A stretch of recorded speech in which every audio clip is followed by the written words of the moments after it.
गुरमीत सिंह मीत। धन्यवाद सभापति जी। सभापति जी, नए एक्ट में एनडीएमए और एसडीएमए की सहायता के लिए आपने यूडीएमए ऐड कर दिया, लेकिन सभापति जी सबसे बड़ी दिक्कत जब फंड्स की एलोकेशन होती है अलग अलग स्टेट्स को तब होती है।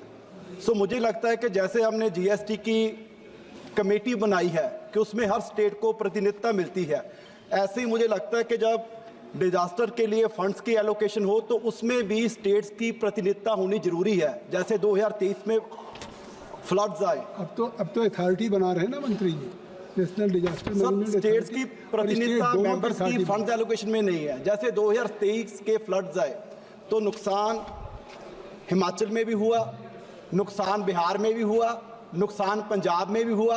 उल्टा सर पंजाब में तो क्योंकि जो नुकसान हिमाचल में हुआ और हिमाचल की बारिश का पानी हिमाचल में तो रुकेगा नहीं, तो वो जो मैदान का इलाका है पूरा का पूरा पानी पंजाब में आया और हमारा ज़्यादा नुकसान हुआ। लेकिन जो स्पेशल पैकेज था वो बिहार को मिल गया, क्योंकि सर मैं सरकार की मजबूरी समझता हूं कि जहां सत्ता पक्ष की जिसकी केंद्र में सरकार है, जहां उसकी स्टेट में सरकार होगी उसको फंड ज़्यादा मिलेगा। लेकिन सर अगर कोई कमेटी हो तो मुझे लगता है कि इतने कम थे जिससे लोगों का और ना पब्लिक प्रॉपर्टी का कोई फायदा पहुंच सकता था। उदाहरण के तौर पर आप देखिए कि भैंस का अगर उसका जो रेट है अपने यहाँ पर पुराना रेट था कि 37,500, और मुझे लगता है कि 1 लाख से कम कहीं भी भैंस आपको पंजाब में नहीं मिलेगी। और उसके लिए हमने केंद्र सरकार को आग्रह भी किया कि नॉर्म्स में तब्दीली कीजिए, और तब्दीली की भी।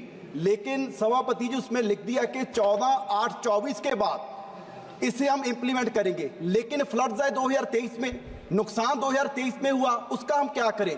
1600 करोड़ का नुकसान केवल और केवल पब्लिक प्रॉपर्टी का हो गया। और मेरे पास इरिगेशन डिपार्टमेंट रहा, मैं पंजाब में मंत्री था, 200 करोड़ का नुकसान केवल और केवल इरिगेशन डिपार्टमेंट का था। सो मैं मंत्री जी से आग्रह करूंगा कि नए जो नॉर्म्स है उसके हिसाब से जो हमारा 23 का नुकसान हुआ है उसकी भरपाई भी की है। 2 मिनट सर और सर एक इसमें हमने ड्रॉट को ऐड कर लिया, अर्थक्वेक को ऐड कर लिया, फ्लड्स को ऐड कर लिया, पेस्ट अटैक को ऐड कर लिया।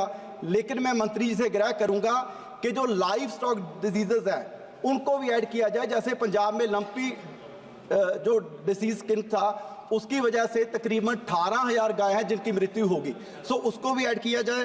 दूसरा सभापति जी, मैं पंजाब के पॉइंट ऑफ व्यू से वहाँ, क्योंकि पहले तो 5 दरिया थे जो पाकिस्तान में रह गए, अभी भी रावी सतलुज ब्यास पंजाब में है और एक गग्गर, ये 4 दरिया हैं।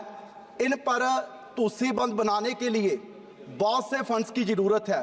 और हमारे जो पंजाब के माननीय गवर्नर हैं वो बॉर्डर एरिया का दौरा करते हैं और वहाँ पर उन्हें बीएसएफ के लोग भी मिलते हैं और आर्मी के लोग भी मिलते हैं। मैं ये बात एक मिनट सभापति जी, क्योंकि नेशनल सिक्योरिटी का मुद्दा है और बीएसएफ ने भी कहा, आर्मी ने भी कहा कि वहाँ पर दूसरी बंद है वो बनाए जाए। और पंजाब सरकार ने इसका एस्टीमेट बना के केंद्र सरकार को पिछले साल भेज दिया था और उसमें 180 करोड़ का बजट है। उसमें 40% शेयरिंग पंजाब की होगी और बाकी केंद्र की होगी।